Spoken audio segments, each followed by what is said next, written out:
أعوذ بالله من الشيطان الرجيم. بسم الله الرحمن الرحيم. أقيموا الصلاة وآتوا الزكاة وأقرضوا الله قرضا حسنا وما تقدموا لأنفسكم من خير تجدوه عند الله هو خيرا وأعظم أجرا واستغفروا الله إن الله غفور رحيم. صدق اللہ العظیم.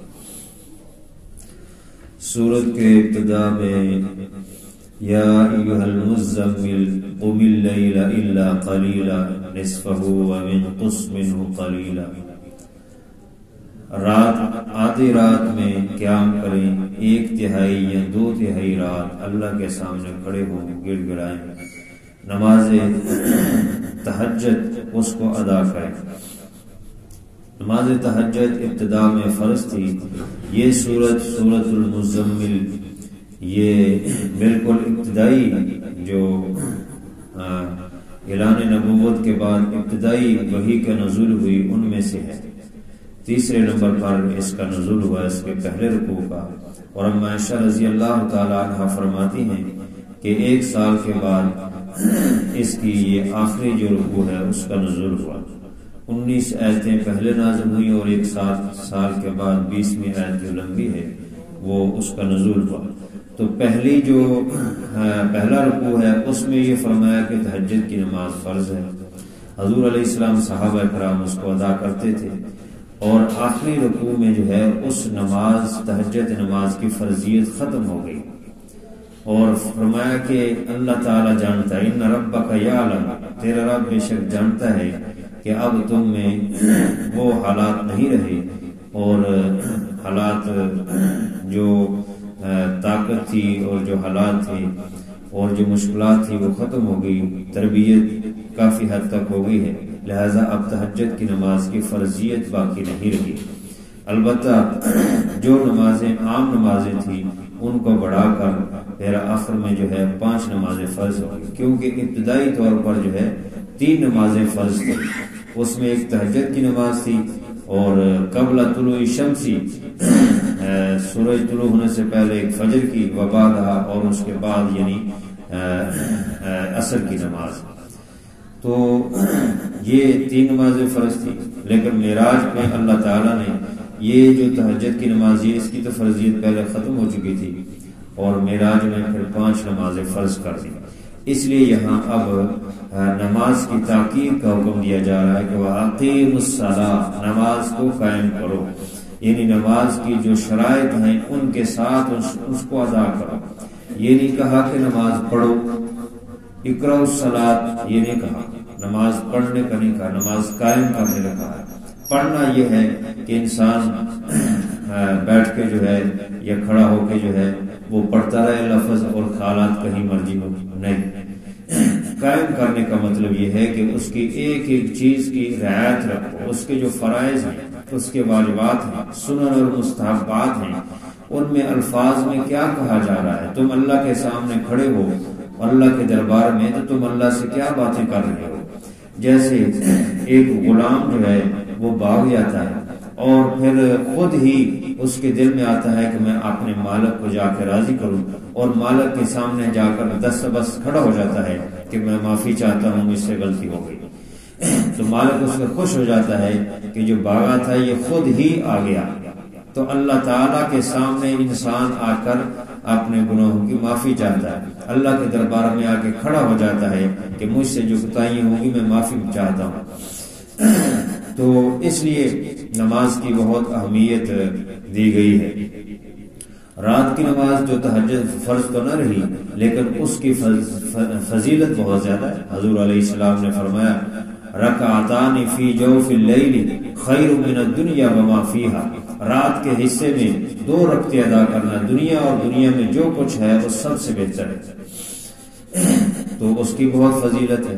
لیکن فرض نماز جو ہے ان کی جو 5 نمازیں فرض ہیں ان کو بہت زیادہ ضروری ہے کہ ان کو ادا کریں، ان کی اہمیت کو سوچیں. نماز جو ہے یہ ایسی چیز ہے کہ یہ ہر انسان پر، ہر مسلمان پر فرض، مرد ہے، عورت ہے، وہ بوڑھا ہے، وہ مریض ہے، وہ جنگ میں ہے، وہ کسی بھی حالت میں ہے، اس پر نماز فرض۔ جو حج اور زکوٰۃ ہے وہ تو مال جس کے پاس ہوگا وہ حج ادا کرے گا، جس کے پاس مال ہوگا وہ زکوٰۃ ادا کرے گا، لیکن نماز جو ہے اس کے لیے نہیں۔ وہ کمزور سے کمزور، غریب سے غریب، اس پر بھی فرض ہے۔ نماز ہر بندے پر فرض ہے، اور اس کو سیکھ کر ادا کرنا، ایک ایک اس کی چیز سیکھے کہ اللہ تعالیٰ سے کیسے ہم جو ہے وہ ہم کلام ہو رہے ہیں اور اللہ سے گفتگو کر رہے ہیں، اللہ سے ملاقات کرنے کے لیے آتے ہیں۔ جیسے کسی بڑے آدمی کے پاس جائیں تو بڑا بن سور کے جاتے ہیں، جی آج میری فلاں سے ملاقات ہے، تو بھائی 5 وقت ہم اللہ سے ملاقات کے لیے آتے ہیں اس کے گھر میں، تو اس سے ملاقات کرنے کے لیے اسی طرح ہمیں اہمیت کے ساتھ آنا چاہیے کہ ہم اللہ سے ملاقات کرنے کے لیے جا رہے ہیں۔ اس کے گھر اپنے کپڑوں کا، لباس کا خیال، اپنے سر کو ڈھانک کر اپنے مہربان رب کے سامنے ننگے سر نہ کھڑے، اور پھر صحیح سنت کے مطابق جس طرح اللہ کے نبی صلی اللہ علیہ وسلم نے نماز سکھائی ہے اسی طرح پھر ہم اس کو ایک ایک چیز اس کی ادا کریں۔ بہرحال اس میں بہت تفصیل ہے، تو نماز کو سیکھنا چاہیے، نماز کو سیکھ کر پڑھنا چاہیے۔ تو نماز کی بہت اہمیت ہے، اس لیے سب سے پہلے یہاں نماز کو ذکر کیا کہ واقعی الصلاۃ، نماز قائم کرو۔ نماز کو قائم کرنے میں یہ بھی ہے کہ اس کو وقت پر ادا کرو، جماعت کے ساتھ ادا کرو۔ اگر کوئی آدمی ادا تو کرتا ہے لیکن جماعت کے ساتھ نہیں، تو اس کو ایک تو جماعت کی فضیلت نہیں ملتی، دوسرا جماعت واجب ہے، جماعت کے ساتھ ادا کرنا واجب ہے، بلا عذر چھوڑنا۔ کوئی عذر ہو، خاص بیماری ہے یا کوئی اور سفر ہے تو اس کی تو گنجائش ہے، لیکن اگر کوئی عذر نہیں ہے جو شرعی عذر، تو پھر جان بوجھ کے چھوڑنا گنہگار ہوگا، کیونکہ واجب ہے جماعت کے ساتھ نماز ادا کرنا، مسجد میں آ کر کرنا۔ اور جو جماعت کے ساتھ نماز نہیں پڑھتا وہ اجتماعیت کو توڑتا ہے، یہ اجتماعیت کو جمع کرتا ہے، نماز جو ہے جماعت کے ساتھ ادا کرنا۔ اسی لیے محلے کی مسجد میں دوسری جماعت جو ہے وہ اس کی اجازت نہیں، کیونکہ اگر ہر بندہ آ کر جو ہے اپنی جماعت کھڑا کرے گا تو جو اصل مقصد ہے وہ فوت ہو جائے گا، کہ سارے اکٹھے ہو، کفر پر روک طاری ہو اور بڑی جماعت ہو اور سارے مل کر جو ہے اتحاد پیدا ہو، تو وہ تو مقصد نہیں رہے گا۔ اس لیے فرمایا اس کی تمام رعایت کو، اقیموا الصلاۃ وآتوا الزکاۃ، اور زکوٰۃ دو۔ نماز کے بعد زکوٰۃ کا نمبر ہے، تو زکوٰۃ ادا کرنی، پہل زکوٰۃ جو ادا کی گئی اس میں یہ تھا کہ بس ایسے ہی تم اللہ کے راستے میں خیرات کر دو، نصاب نہیں تھا۔ نصاب جو ہے وہ بعد میں نازل ہوا، اور اس نصاب کو خیال کر کے اس کی ادائیگی کرنی چاہیے۔ چنانچہ زکوٰۃ کا نصاب یہ ہے کہ 52.5 تولے چاندی اور سونا 20 مسکال سونا، یعنی 7.5 تولے سونا جو ہے وہ جس کے پاس ہے یا اس کی مالیت ہے، چاندی 52.5 تولے ہے یا اس کی مالیت کا سامان اس کو ہے یا مال تجارت ہے جو کاروبار کے لیے ہے، تو اس پر سال گزرنے کے بعد اس کو زکوٰۃ اس پر فرض ہو جاتی ہے، اس کی ادائیگی لازم ہو جاتی ہے۔ اسی طرح جو جانور ہیں ان کی بھی زکوٰۃ ہے، جانوروں کے اندر سے بھی، مال کے اندر سے تو 40واں حصہ ہے، جبکہ جو جانور ہیں اس میں مختلف ہے، مثلا اونٹ ہے تو 5 اونٹوں میں ایک اونٹ جو ہے اس کو دیا جائے گا زکوٰۃ میں، اور گائے بھینس ہے تو اس میں 30 میں سے 1 دی جائے گی، بکریاں ہیں تو اس میں بھیڑ بکریاں اس میں سے 40 میں سے 1 بکری زکوٰۃ میں ادا کی جائے گی، اور اس سے اگر کم ہے تو پھر اس پر جانوروں کی زکوٰۃ نہیں آئے گی۔ اسی طرح زمین ہے، اس کا عشر جو ہے وہ ادا کیا جائے گا۔ زمین کے اندر سے اگر کوئی خزانہ نکل آتا ہے تو اس میں سے 5واں حصہ اللہ کے راستے میں زکوٰۃ دینا لازم ہے۔ اور زمین 2 قسم کی ہوتی ہے، ایک وہ جس کو سونپا جاتا ہے پانی خرید کر، تو پانی جو خرید کر جس پر لگایا جاتا ہے اس میں 20واں حصہ ہے، اور جس کا پانی فری میں ہے، برانی زمین ہے، بارشوں وغیرہ سے یا فری کے زمین سے وہ سیراب ہوتی ہے تو اس میں 10واں حصہ جو ہے عشر جو ہے وہ دیا جائے گا۔ اسی طرح جو عام یعنی چیزیں ہیں جیسے سبزیاں ہیں یا پھل ہیں جو خراب ہونے والی چیزیں، تو وہ جتنی نکلے اس میں تھوڑی بہت اس میں بھی دینی چاہیے زکات۔ اس لیے فرمایا کہ آتوا الزکات، زکات ادا کرو، نماز قائم کرو اور زکات ادا کرو۔ وَأَقْرِضُوا اللَّهَ قَرْضًا حَسَنًا، اور قرضہ دو اللہ تعالیٰ کو قرضہ حسنا۔ قرض حسنا یہ ہوتا ہے عموماً کہ انسان کسی انسان کو قرض دیتا ہے تو اس کو واپس ملنے کی اس کو امید ہوتی ہے کہ یہ واپس دے دیا جائے گا، اور اس کے بدلے میں کچھ نہ لے، نہ کوئی مفاد نہ لے، نہ کوئی پیسہ لے، نہ کوئی اپنی کوئی عزت کا مفاد لے، نہ کسی اور قسم کا کوئی مفاد نہ لے، بس جتنے پیسے دیے ہیں 1 سال کے لیے دیے ہیں، 10 سال 5 سال جتنی، اس کے بعد وہ اس کو واپس مل جائیں گے، بس اس کے پیسے اس کو آ گئے۔ اب اس پر 1 روپیہ بھی آگے پیچھے کرنا یہ جائز نہیں، یہ سود ہوگا اگر آگے پیچھے کریں گے۔ اسی کو قرض حسنا کہتے ہیں کہ کسی کو قرض دے دینا اور پھر وقت پر اس کو واپس مل جائے اور اس میں کوئی مفاد نہ لے۔ امام ابو حنیفہ رحمہ اللہ بڑے متقی امام، پرہیزگار، بہت اللہ کے ولی تھے، تاجر بھی تھے، اور بڑے نیک لوگ ان کے ساتھ تعاون بھی کرتے۔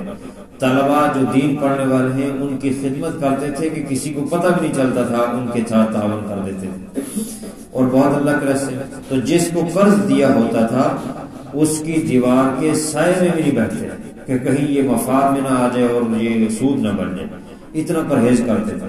تو کسی قسم کا مفاد، بعض انسان قرض دے دیتا ہے کسی کو تو کچھ اس سے مفاد نہیں لیتا، لیکن کہتا ہے عزت تو کرو، عزت کا طالب ہوتا ہے کہ یہ میری عزت کرے گا، تو یہ کوئی مفاد نہ لے، کسی قسم کا کوئی مفاد نہ لے۔ تو یہی قرض حسنا ہے، اور قرض حسنا میں یہ بھی شامل ہے کہ اگر اس کو مجبوری ہو گئی اور وہ نہیں دے سک رہا تو اس کو مزید تھوڑی مہلت دے دی جائے، یہ بھی قرض حسنا ہے۔ اور تو قرض دینا یہ بہت بڑے ثواب کا کام ہے، اور اسی طرح جو ضرورت مند ہے اس کو قرض دینا چاہیے، اور جو قرض لینے والا ہے اس کے لیے بھی شریعت کو حکم ہے کہ وہ واپس کرے، خواہ ٹال مٹول نہ کرے، ایسے ہی تنگ نہ کرے جیسے کہ آج کل ہوتا ہے۔ آج کل قرض دینا بھی مشکل ہو گیا ہے، قرض لینا بھی مشکل ہو گیا، اگر دے دیں تو وہ واپس نہیں ملتا۔ تو یہ مسلمانوں کا شیوہ نہیں، قرآن و حدیث کی جو تعلیمات ہے اس سے ہم دور ہیں، جس کی وجہ سے یہ حالات ہیں کہ آج قرض دینے سے بھی ڈرتے ہیں، اور جب کسی کو مل جاتا ہے تو جو دینے والے ہیں وہ واپس نہیں دیتے، وہ بہت تنگ کرتے ہیں، اور بعض بات تو ایسے ہوتا ہے کہ وہ دیتے اور وہ سیدھے صاف انکار کر دیتے ہیں کہ میں نے تو لیے۔ تو یہ درست نہیں، دونوں طرف سے شریعت کو حکم ہے، جو دینے والا ہے لینے والا دونوں کو حکم ہے کہ ایمانداری کے ساتھ یہ کام کریں۔ امام ابو حنیفہ رحمہ اللہ بہت اللہ کے ولی تھے اور اس معاملے میں بڑی ایمانداری کرتے تھے، اور ایماندار اتنے تھے کہ جب ان کی وفات ہوئی تو 5 کروڑ درہم جو ہے ان کے پاس موجود تھے جو لوگوں کی امانتیں تھیں، اور ہر ایک گٹھلی میں لکھا ہوا تھا کہ یہ فلاں آدمی کا ہے اور اس کو واپس کر دیا جائے۔ تو ایسے ہی زندگی گزارنی چاہیے، ایک ایک روپیہ جو ہے اس پر لکھنا چاہیے کہ یہ فلاں کا ہے، میرے بعد اس کو دے دینا، یہ فلاں کا ہے یا کسی کا میں نے قرض دینا ہے۔ تو جب موت کا تو کوئی پتہ نہیں، اچانک آ گیا۔ کل گزشتہ بھی ایک جنازے میں نے عرض کیا کہ ہم ایمرجنسی میں ہیں، ہمیں اپنی ایمرجنسی سمجھنی چاہیے، ہم آخرت کے سفر میں ہیں اور ہمارے اوپر ایمرجنسی لگی ہوئی ہے، کسی بھی وقت آواز آ سکتی، آ جاؤ۔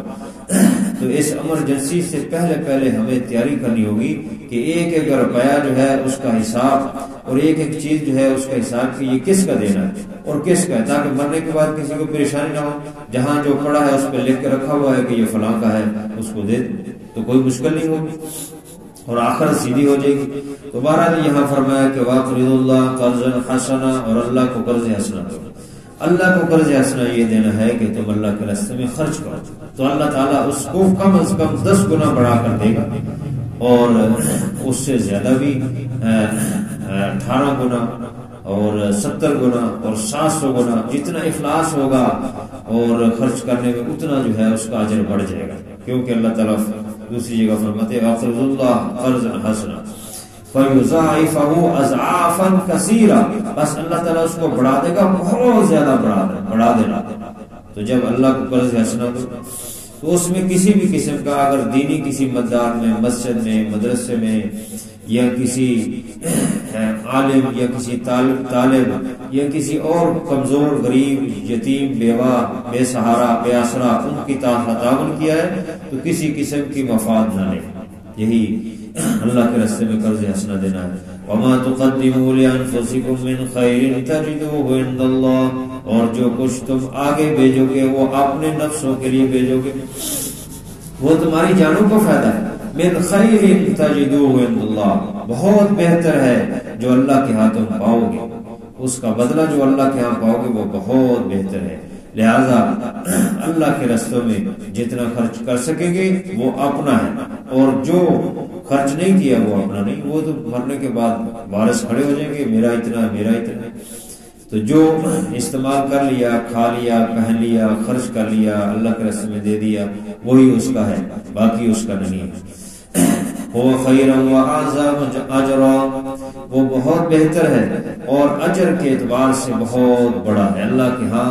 اعظم، عظیم سے بھی اعظم بہت مبالغہ کا صیغہ، بہت بڑا اللہ کے ہاں اجر پاؤ گے اور اللہ کے اجر ملے گا. اس لیے اس کو کرو. واستغفر اللہ، یہ اللہ کی جو عبادت کرنی ہے تم کہاں عبادت کر سکتے ہو؟ تمہارے اندر کیا طاقت ہے کہ تم اللہ کی عبادت کرو؟ اللہ کی شان تو بہت اونچی ہے، تم اس کی عبادت کا حق ادا نہیں کر سکتے. اس لیے استغفار کرو، اس سے معافی مانگو. بندہ کہتا ہے استغفر اللہ، یا اللہ میں معافی مانگتا ہوں، یا اللہ میں آپ سے بخشش طلب کرتا ہوں. اور اسی طرح جو سید الاستغفار جس کو ہے استغفر اللہ الذی لا الہ الا هو الحی القیوم واتوب الیہ، اس کو پڑھنا چاہیے. استغفار کے بہت سارے صیغے ہیں، ان میں سے کسی کو بھی استغفار پڑھنا چاہیے. اور صرف یہ نہیں کہ زبان سے کہتا ہے استغفر اللہ نہیں، اپنے دل کو بھی متوجہ کرو، دل دماغ کو توجہ کے ساتھ کہ یا اللہ میں تجھ سے معافی مانگ رہا ہوں استغفر اللہ، اور ساتھ دل میں خیال کرے کہ یا اللہ میں تجھ سے معافی مانگ رہا ہوں، میں کمزور ہوں، کوتاہی اور گناہگار ہوں، مجھ سے جو کوتاہیاں ہوتی مجھے معاف کر دے، میرے گناہوں کو معاف کرو. تو یوں اللہ تعالیٰ سے توجہ کے ساتھ استغفار کریں تو اللہ کی رحمت متوجہ ہوتی ہے. استغفار بہت بڑی چیز ہے، یہ اس کا اجر بھی بہت ہے، اور اللہ اس سے بہت خوش ہوتا ہے کہ بندہ مجھ سے آ کے معافی مانگ رہا ہے. اللہ اس سے بہت راضی ہوتا ہے جو شخص اللہ تعالیٰ سے معافی مانگتا ہے.